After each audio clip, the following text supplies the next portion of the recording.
What's up, my wacky, whimsical weirdos? On this episode 24 of the Warp Reality Podcast, we talk about the cryptid Spring-Heeled Jack, we learn about the Hynek Scale, take a tour of the Sallie House, check in with Chris Whitehouse of the White House Investigation Team, and Egdgegrave Dave gives us his horrible review of the terrifyingly gruesome movie Terrifier 2, including all of your favorite segments and the new segment Tiny Terrifying Tales with Paranormal Hearts podcast host Cat Ward narrating. So let's go!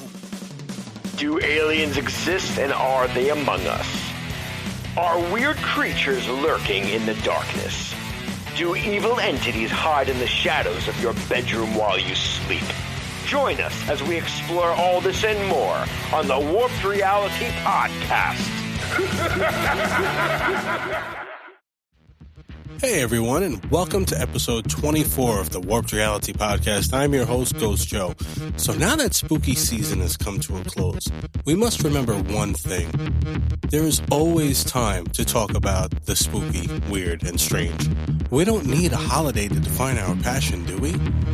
I have an excellent show for you guys tonight. Like every other show, I like to give you a little taste of everything. On this second installment of Tiny Terrifying Tales, our narrator is a fellow paranormal podcaster from the Paranormal Hearts podcast, Cat Ward. We have been desperately trying to get a collab going for a while now, and it's gonna happen eventually, but unfortunately just not yet. I do have some great interviews coming your way soon, so definitely stay tuned for that. So, as I said in the intro, Egdgegrave Dave reviews Terrifier 2. Now, I haven't seen it yet, and don't worry, he doesn't really spoil anything in the review, so that's definitely a very good thing as well. But I did actually watch the first installment of the movies featuring the antagonist, Art the Clown. It's called All Hallows Eve, and it was released in 2013. And although Art the Clown was played by a different actor, his name being Mike Gianelli, he definitely paved the way for this character to be the silent, charismatic killer he is in the Terrifier movies. Honestly, I freaking love this character so much. He has a sadistic humor like Freddy, and the silence of Michael Myers and Jason. Definitely check it out if you have a chance. But don't worry, you don't have to watch these films in order.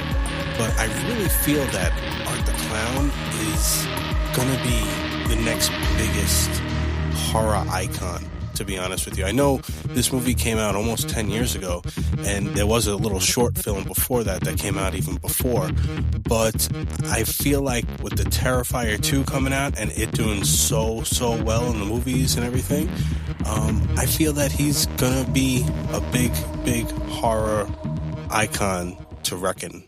So now let's talk some out-of-this-world news. NASA has just put together a team of 16 scientists and experts who will investigate and study the mystery surrounding the UAP phenomenon. That's unidentified aerial phenomena, also known as UFOs. It's comprised of experts in many different fields, such as astrobiology, data science, oceanography, genetics, policy, and planetary science. Also including retired NASA astronaut Scott Kelly, a former fighter pilot and test pilot, and a retired U.S. Navy captain. It will be led by astrophysicist David Spurge, who is the president of the Simons Foundation in New York City. The study, which will last about 9 months, with a budget no more than $100,000, are not focused on what these UAPs are, which they have never claimed them being extraterrestrial, but to basically see how NASA should go about studying them. They seek to find answers to make sure that they are not safety or security threats, and to gain some sort of scientific understanding of all of these unexplained sightings. The study will also be completely unclassified and within the public domain. Again, I believe we are getting closer for the revealer of extraterrestrials, and it's an exciting thought to me. I'll be interviewing John Wright soon, who is a school teacher, paranormal investigator, and a member of MUFON, which is the Mutual UFO Network. It's a volunteer organization made up of civilians who investigate UFO reports, so definitely look out for that. All right, so now let's talk a little bit about one of the most haunted houses in America. This one's called the Sallie House. Built in the mid-1800s, this house, located in Atchison, Kansas, is one of the most haunted houses in America. It's said that the house was home to the Finney family. During this time, Dr. Charles Finney used to perform surgeries in his home. One day, a mother brought her 6-year-old daughter named, you guessed it, Sallie, to the home, with the girl complaining of severe abdominal pain. Dr. Finney quickly diagnosed the girl with appendicitis and began to perform emergency surgery. Before the anesthetic kicked in, as a result, the child died in the basement surgical area. Sallie and a middle-aged woman, possibly her mother, are said to haunt the house. Some things that have been reported are unexplained voices, children's toys being thrown about, spontaneous fires, and even physical violence, such as scratches and one instance where one of the owners was almost pushed down the stairs. All of the physical attacks, however, are always done to men who enter the home, so much so that it has been dubbed the man-hating ghost. It's been featured on many shows such as The Haunting, Sightings, and Ghost Adventures, and you can even stay there. I believe it's a bed and breakfast as well, so if you want to check it out, that's not a bad thing to do. I know I would definitely love to do something like that, although I definitely wouldn't want to be pushed down the stairs by an unseen force. But hey, if that's your thing, that's your thing. So over in Quantock Hills in Somerset, England, there is a very rude apparition that just does not want to be bothered. She takes the form of the urban legend Lady in White, which many towns have, but this one is a little more sassy. She apparently swears at people visiting a beauty spot known as Dead Woman's Ditch. A ghost hunter couple had been investigating over there and claimed that the woman, possibly that of Jane Walford, who was murdered by her husband, had told them to F off. Other people have encountered her walking along the road, and when investigated, she disappears. That reminds me of an experience I had when I lived in Staten Island, New York. My friends and I used to frequent this haunted spot called the Conference House. It's a very historical place. Parts of the Declaration of Independence were signed there, and even part of the Revolutionary War was fought there. So one day, my friend and I had gone down there very late at night. We were looking at the middle top window when we saw a ghostly figure staring back at us. It sent chills down our spines because we knew he did not want us there that night. He looked pissed. So we got the hell out of there and didn't return at least for a few weeks. It's like I always say, guys, if you were an asshole in life, you'll be an asshole in death. Straight up. All right, so now let's take a trip to the Cryptid Zoo, shall we? Only this one really isn't a monster or an animal. This one's called Spring-Heeled Jack. So in the 1800s, there were accounts of a roof-jumping, devil-like humanoid creature who terrorized the UK. He is said to have clawed hands, eyes like red balls of fire.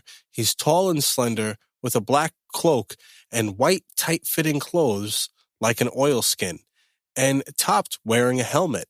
According to witnesses, he is able to leap over houses.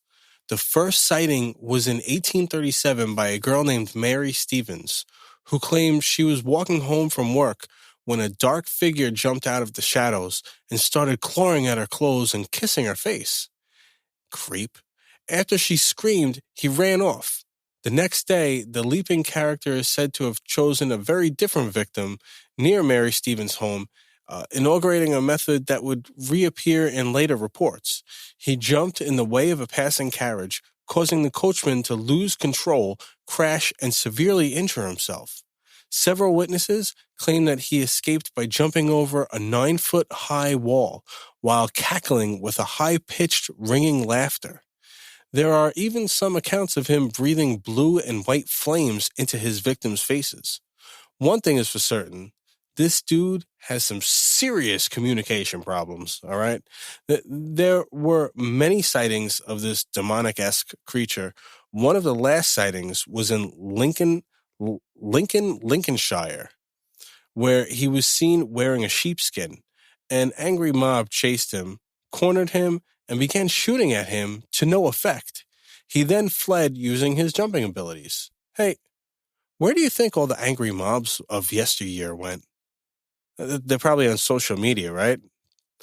Anyway, the last account of Spring-Heeled Jack was in 1904 in Everton, Liverpool, leaping from rooftop to rooftop. Some people tried surrounding him, then he leapt away, never to be seen again. He is now used as a parent's threat that if kids don't listen, Spring-Heeled Jack will take them. Maybe my friend Chris Whitehouse from the White House investigation team has seen Jack. Let's check in with him for his segment about ghost apps. Take it away, Chris. Hello, this week I want to talk to you about ghost apps. But first, what are ghost apps simulating? You're probably aware of EMF meters and the Frank's box and spirit boxes. So the spirit box, for example, is like a radio that scans for radio frequencies but never settles on one. And with the permanent chopping and changing of channels, you get clips of radio stations. And because they can be heard interpreted in different ways, it's easy to think you hear the word you want to hear. Having said that, the belief is that between the radio waves, words are spoken through the white noise, so that it's not a radio station. However, it's completely improvable. You don't know what fifth of a second of a radio station is caught, on what channel, so there's no way of going back and finding out what noise you might have heard that is natural. So the Spirit Box scans live radio in real time. Now the app version doesn't do that. It has pre-recorded maybe radio stations, and maybe it was live radio at the time, but these are programmed in static pieces played at random, which isn't the same. If the theory of white noise is to be correct, then this is just a recording of a session of live radio. Likewise, the Frank box is an EMF detector which supposedly has a word bank with different levels of EMF playing a designated word. Now, how does a spirit know exactly which EMF level to pull in order to play what word? I don't imagine it comes with a rule book, but let's just take it that it does work. This box says random words seemingly by the EMF level that's detected. So the app version doesn't do that, because a mobile phone has a magnometer which it uses to know which way up and down your phone is, or like the GPS and stuff. It knows how to use a compass app, for example, but it's not really a true EMF detector. However, what they do instead, they put in a word bank, play it at random. When you're walking around, it will spit out words. My point being that if you put these apps in your living room and just press play, they will deliver you words and scraps of radio stations, seemingly, because that's all they have in there. So instantly you would write off the apps. However, it goes further than that. I've used the apps myself out of wanting something new to try, basically, and trying to discredit these apps. And strangely, we've had times when they've really staggered us and predicted words that are going to come through the Ouija board, names and other things like that. They've even spelt out names on the Ouija board at the same time as having the correct name come through the app. So can spirits still manipulate these data logs? I mean, the jury's still out, but there's a huge question mark from our perspective that it might still work. Obviously, the biggest app out there is Necrophonic, and we've used that ourselves with greater success in Esther's method, where you have Necrophonic blasted into your ears far away from the team, and so the team will ask out questions and the Necrophonic listener will just repeat what Necrophonic says in their ears. It's a very garbled, very distorted word bank of some nice voices and some nasty voices, kind of very Halloweeny, very obviously creepy on purpose, but because it's more sentencey based, could provide better results. When we're not using the Necrophonic app, it just says random things, and then when we're actually using it on an investigation, it will pinpoint names who are using it, our team names and stuff. There's still more work to be done, but sometimes you can have conversations. I will say, rather than listening to the word and then saying, oh, by that do you mean ABC? I'll say a colour or say a number and wait for it to respond. And we have had responses a good handful of times. So it's interesting. And on our page, I've started a 2-part experiment. I've recorded 2 minutes of the Necrophonic app just playing. And if you would help me out by listening to that clip and commenting on the video what words you hear, how you interpret the things that are being said. And then, when I get enough data, I'm going to actually record while we're using it on site in an investigation and see if the words make more of a correct story during an investigation, like they are being manipulated. And I really appreciate your input on that. Well, that's apps for now, but there'll be a second part to this because I want to dig deeper. Thanks for listening, and back to the podcast. Thank you so much, Chris, for your excellent segment, as usual. Right now, we are going to talk about the Hynek Scale. Have you guys ever heard of the Hynek Scale before? More than likely you have, but you just don't know it. Ever heard of the movie Close Encounters of the Third Kind and the found footage movie The Fourth Kind? You see, the Hynek Scale was developed and published in J. Allen Hynek's book, The UFO Experience, A Scientific Inquiry. Hynek, a UFO researcher and astronomer, developed a 3-tier classification scale differentiating the levels of UFO and alien contact one could have. So let's go over them, shall we? So Close Encounters of the First Kind is a visual sighting of a UFO seemingly 500 feet or 150 meters away. It starts there because anything further away could be mistaken for anything else. At least 500 feet away is quite close and, more than likely, you'd be able to tell what something is from that far away.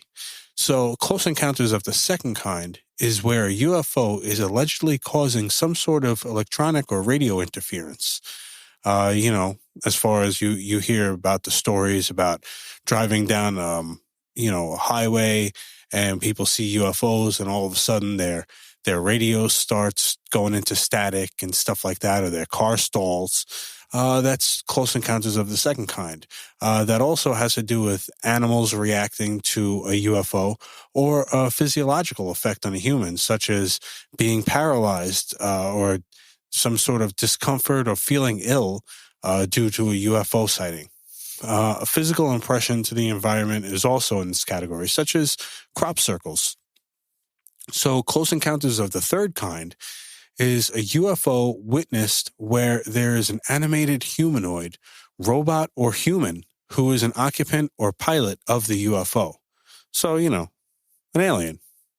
So now there's two more. There's two extensions to the scale that were added later by others. These aren't part of the original scale, but only because they were not thoroughly researched as Hynek did with the first three. So Close Encounters of the Fourth Kind is when a human is abducted by either the UFO or its occupants, such as like the movie, The Fourth Kind. And if you haven't seen that movie, by the way, you should definitely check it out. It's frightening. It's a great, great movie. And same thing like Fire in the Sky. That's another one of Close Encounters of the Fourth Kind. And now Close Encounters of the Fifth Kind is a UFO event claiming direct communication between aliens and humans. So there you have it. There's the Hynek Scale. On the next episode, we're going to be talking about a protocol called the CE5 protocol. It's Close Encounters of the Fifth Kind, where a Dr. Stephen Greer has developed a method to basically channel UFOs and alien activity to summon them to your area. It's quite interesting, and definitely check that out on the next episode. So now let's move on to I Read It on Reddit. And the first one is posted by Iris Vivid. I think I was almost attacked by a demonic entity. This still freaks me out today.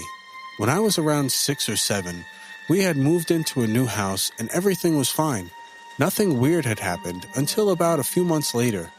I remember that I had woke up really late at night and hearing my mom calling my name. So I got up and walked into the hall. I said, "Mom?" And she just kept saying my name. So I walked into the living room and asked, "Where are you?" To which I got a response which was something like, "I'm behind the couch." So I walked over there and she's not there. So I said, "Mom," a few more times and there was no answer. This freaked me out, so I had ran to my parents' room. I pulled the door open and as I was trying to shut it, something was pulling back on the other side. I remember my mom waking up from this and asking what I was doing. I told her there was something pulling on the door and she didn't believe me. Recently, I had told my mom about this and she said she doesn't remember this happening. I later found out that demonic entities use the voice of a loved one to lure you in. This absolutely terrifies me, knowing that I could have possibly died from this. I just wanted to know if anybody had any additional information about this. That's pretty frightening, I think. And I'm going to give you another one, too. So this one was posted by Status Highlight 2173. This one's entitled The Hat Man. I saw the Hat Man twice. Once was many years back as a teen. I saw him briefly and then didn't again for over 10 years. I then saw him again in my late 20s in the corner of my bedroom. I was sitting straight up in the middle of the bed. I was wide awake, waiting on my then boyfriend to come back in the room. I didn't see his face, but a wide-brimmed hat, extremely tall, over 6 foot. Solid, dark male figure in a trench coat and no face, as he was looking down at something in his hands. He just disappeared when I reached out to convince myself that he wasn't there, and it couldn't possibly be real. I never shook these experiences and looked up a shadow figure, wide-brimmed hat, and came across the Hat Man site. Posts, stories, and even a movie since then. I didn't feel terrified, just shocked and freaked out a bit, but not scared enough that I didn't reach out. Anyone else see him?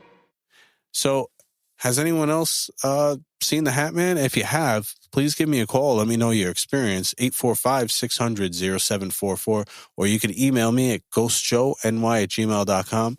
I'd love to hear your experiences on anything from Hat Man to aliens to Bigfoot to anything you could throw at me. I'm pretty open to just about anything, so please do so. I'd love to hear from you. Thanks. And now let's check in with Egdgegrave Dave on his horrible review of Terrifier 2. Take it away, Dave. Horrible reviews with Egdgegrave Dave. Hey, what's up, fellow grave diggers? Egdgegrave Dave here with another horrible review, and oh boy, is this a big one. At the time of this recording, I have just bear witness to Terrifier 2. This movie, at the time of this recording, is only shown in theaters. This has been quite some talk.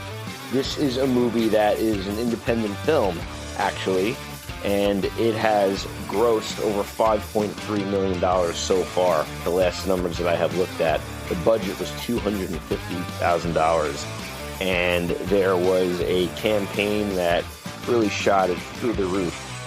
They were only asking for $50,000, actually. They did a lot with a $250,000 budget. This is being shown in theaters nationwide. It is about to go all the way internationally here. Canada, Australia, in the UK. Terrifier 2 is written and directed by Damien Leone. It is starring David Howard Thornton as Art the Clown, who I believe is already starting to fill some iconic horror shoes. Also starring Elliot Fulham and Lauren Rivera. Now, this movie, and one of the reasons why I'm so excited about it, has really broken down some barriers here. It's a slasher film that really kind of takes you back to a time where there's no rules in a way, where things are fresh and new, yet has a feeling of kind of the 80s nostalgia in a way, but extremely brutal. There's just so much going on here. The killings are beyond brutal, and a lot of it is not actually for the weak of heart or for the faint of heart, as they say it.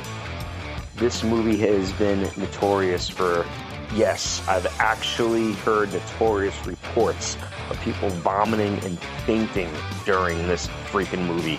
Could you imagine such a thing?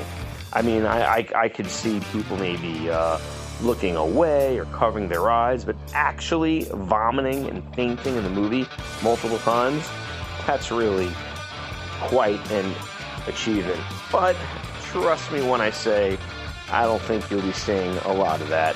Now, the way that I found out about this movie might be a little different than some other people. One of the stars, as I've mentioned, his name is Elliot Holmes. And I've also been a fan of something else that Elliot does called Little Punk People. This is a channel where at the age of 8 or 9 years old, Elliot has been interviewing some of my favorite bands. He's about 18 now, so I've been following him for quite a bit. And to interview bands like Metallica, Ghost, even Cannibal Corpse, I thought this was very interesting, and the questions were very intriguing and well thought out, held my interest for quite a bit, quite some years here. His mother also paints. Some of the paintings do appear in the movie, actually.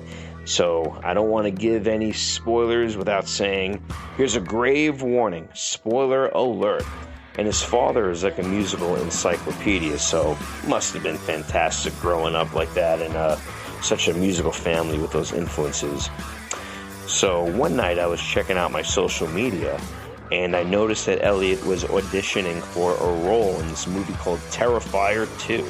I hadn't heard of it before, I certainly didn't see the first one, and I figured, okay, let me come back to this and see what's going on. Something that, kind of by the picture of it, I would probably want to see.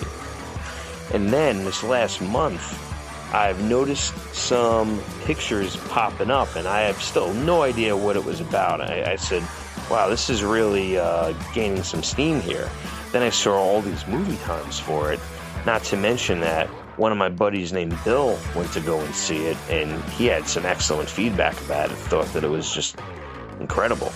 I said, okay, I gotta go and check this movie out for myself. And what I got is an experience. This, as I've mentioned, was only supposed to be a very limited run. The fans have been driving this force, and the reason is because the villain of this movie is called Art the Clown. He is a mime-type clown.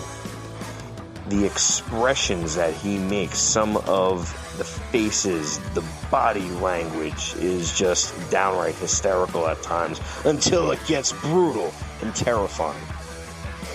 And the amount of blood in this movie, I've never seen anything like that on the silver screen. The music is actually really atmospheric and excellent too. That part does harken back to the 80s for me a little bit, but this is a modern movie. This is not a timepiece, so to speak.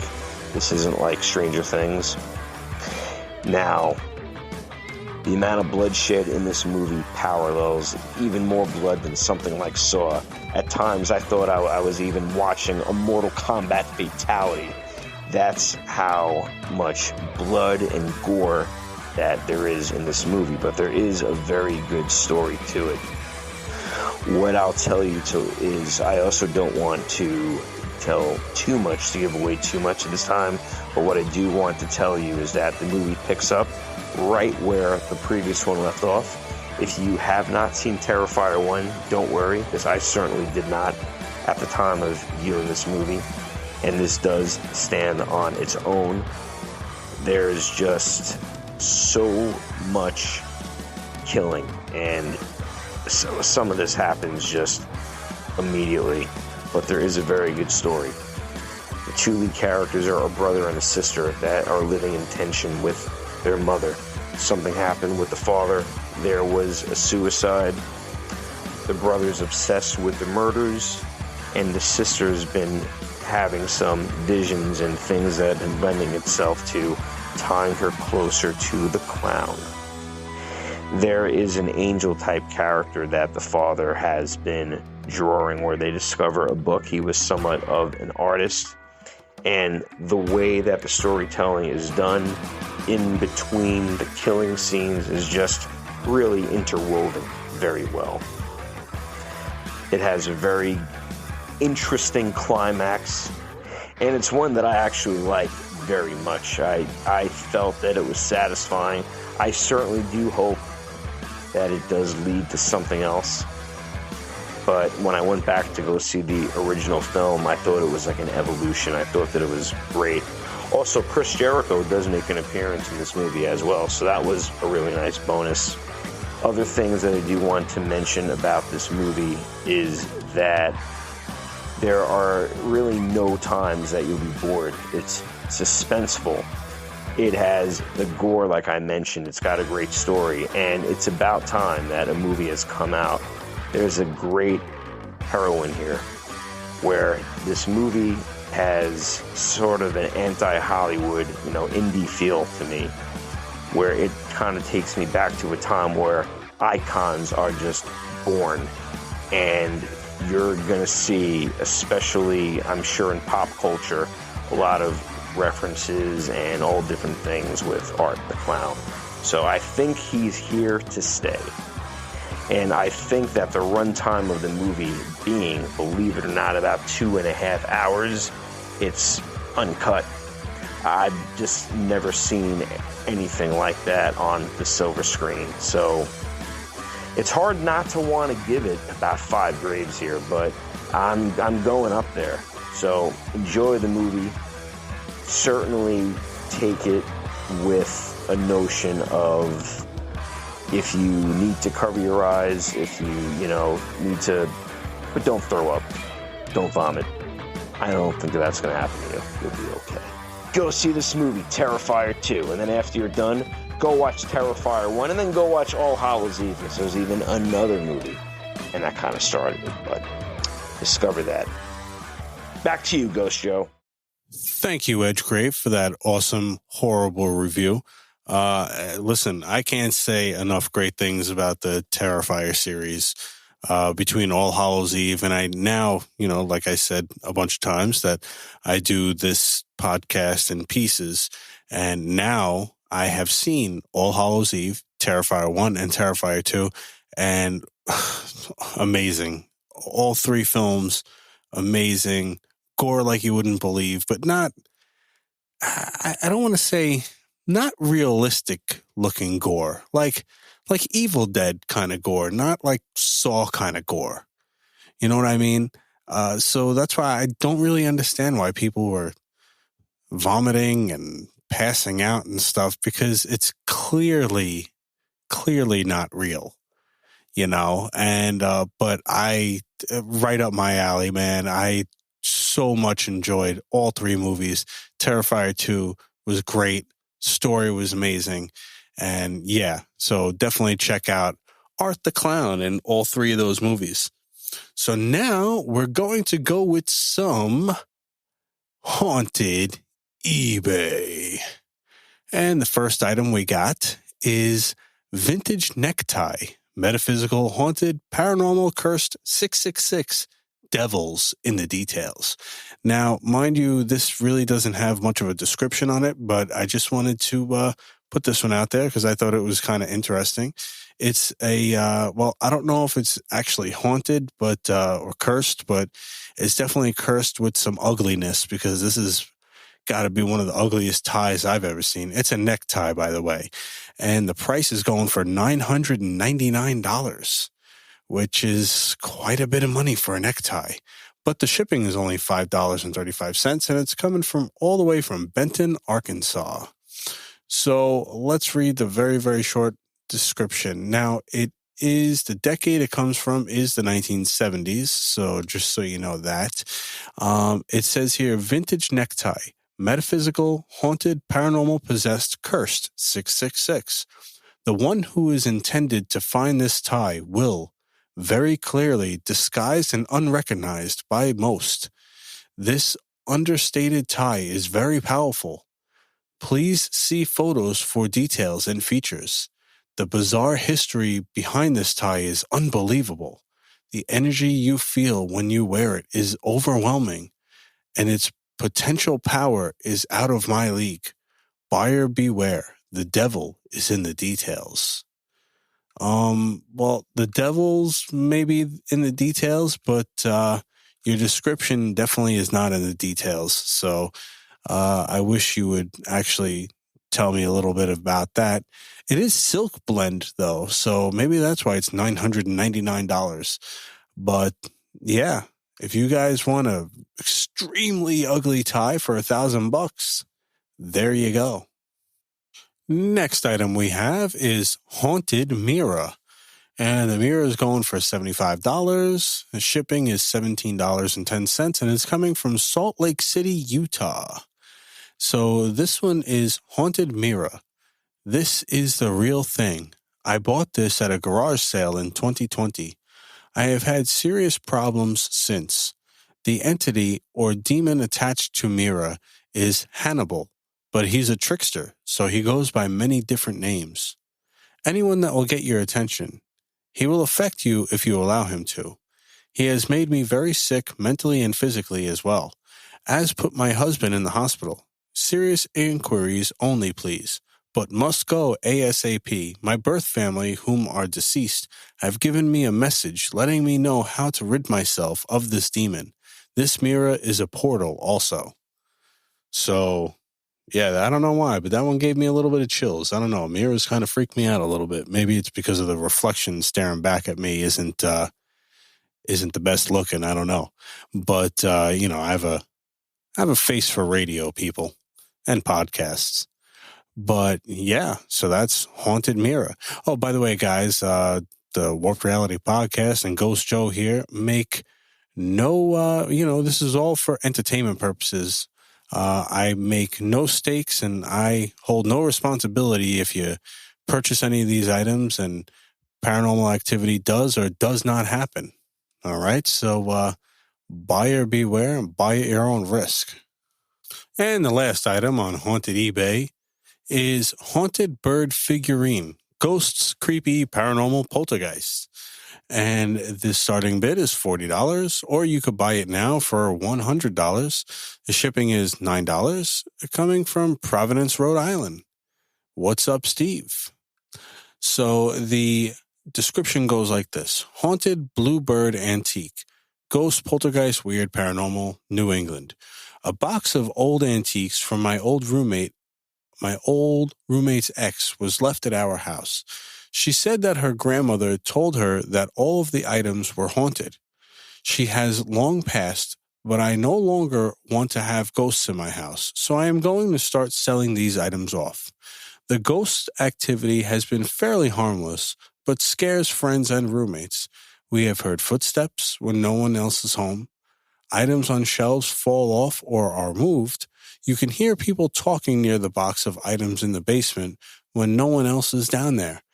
Our cat loves exploring the basement, but will not go near the box either. If you're into collecting haunted items, this bird will bring the weird.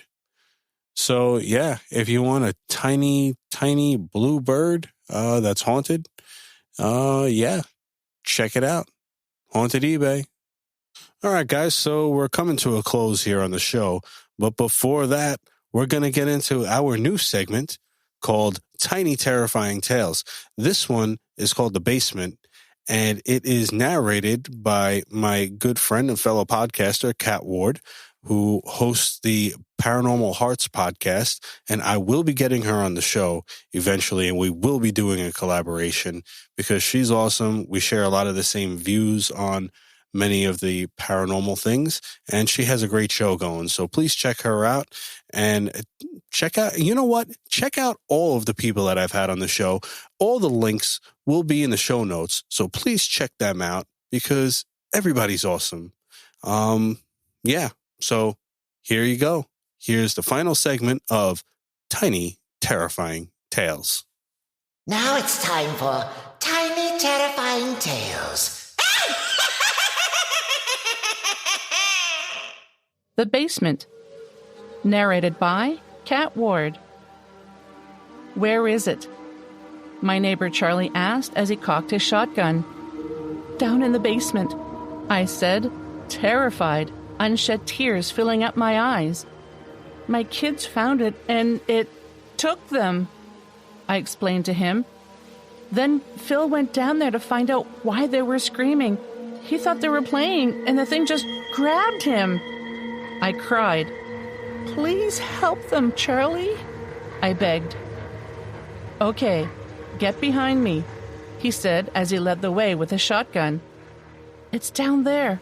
I locked the door, I said as I pointed at the thick brown door. Stay here, he said, and unlocked the door. He opened it slowly and flipped the light switch, but the basement did not light up. I think it knocked the bulb out, I said. What is it? He asked me. I don't know. I just heard the kids screaming, I said again. He nodded his head and began to slowly walk down the steps and into the basement. Phil? He called out in the darkness, but got no reply. Kids? It's me, Charlie, he said as he descended the stairs. I heard something scurry across the floor in the basement, and Charlie jumped. Phil? Was that you? He asked. The sound came again, and he called out again. Kids, is that you? Your mother is really worried, he said. He tried to mask it, but I could hear the fear in his voice. Who wouldn't be frightened? The basement was a scary place in any house, and now the 2 children and a full-grown man had vanished while screaming. It was enough to make anyone afraid. Charlie continued to wander the dark basement, and his footsteps echoed up the stairs. Mary, do you mind getting me a flashlight? Charlie started to say when he was cut short and began to scream. Charlie, what did you see? I asked, afraid. What the fuck is that thing?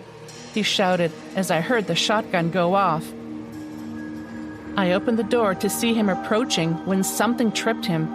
It grabbed his leg and pulled him back down the stairs in a single tug. Mary! Mary! He screamed all the way down. Charlie! I called after him as he disappeared into the darkness. Fuck! He screamed, and the basement became silent once more. I ran to my phone to call the police. Help! There's something in my basement. It's got my kids, husband, and now my neighbor. Please hurry! I screamed to the operator. In a few minutes, I could hear the sirens of a police car outside my house. 2 officers came rushing out of the car. It's in here, officers, I said as I hurried them into the basement. They both drew their weapons and brought out flashlights as they slowly descended the steps. Stay up there, Matt, one of them was saying before I pushed them all the way down the stairs and shut the door. Soon they were screaming and firing round after round before the basement suddenly went quiet again. I took an electric lamp and went down to the basement. There were 6 pale and grotesque bodies in the basement, all hollow and void of their souls. I had used all my strength in summoning the Soul Eater. Luring the children down here had been the tricky part, but that was all it took, and the others foolishly went in after them. Now, with their 6 souls, I finally had all that I needed to complete my ritual and summon the ancients. As I drew the pentagram on the floor and prepared the candles, all I could say was, "Woe unto the living." And that's going to do it for me, ladies and gentlemen. On the next episode, we'll be going into detail on the terrifying Hat Man. We're going to hear Egdgegrave Dave's horrible review on the movie Smile. We'll learn more about the most commonly seen alien race known as the Greys, and Chris Whitehouse will tell us all about one of my favorite subjects, demons. All that and more on episode 25, premiering on Saturday, November 26th, so please check it out, and have a great night, everybody. Thank you for listening to the Warp Reality Podcast, and thank you to all my guests and contributors that help make this show possible. For more episodes, guest info, social media links, merch, and more, please check out warprealitypodcast.com. If you have a paranormal experience you would like to share, questions, comments, or you would like to be a guest in the show, please leave me a voicemail at 845-600-0744, or you can email me at ghostjoeny@gmail.com. You can do so anonymously if you'd like. Also, I'd greatly appreciate it if you could leave me a review on Apple Podcasts or warprealitypodcast.com. Have a great night, everyone, and don't forget to change your shorts.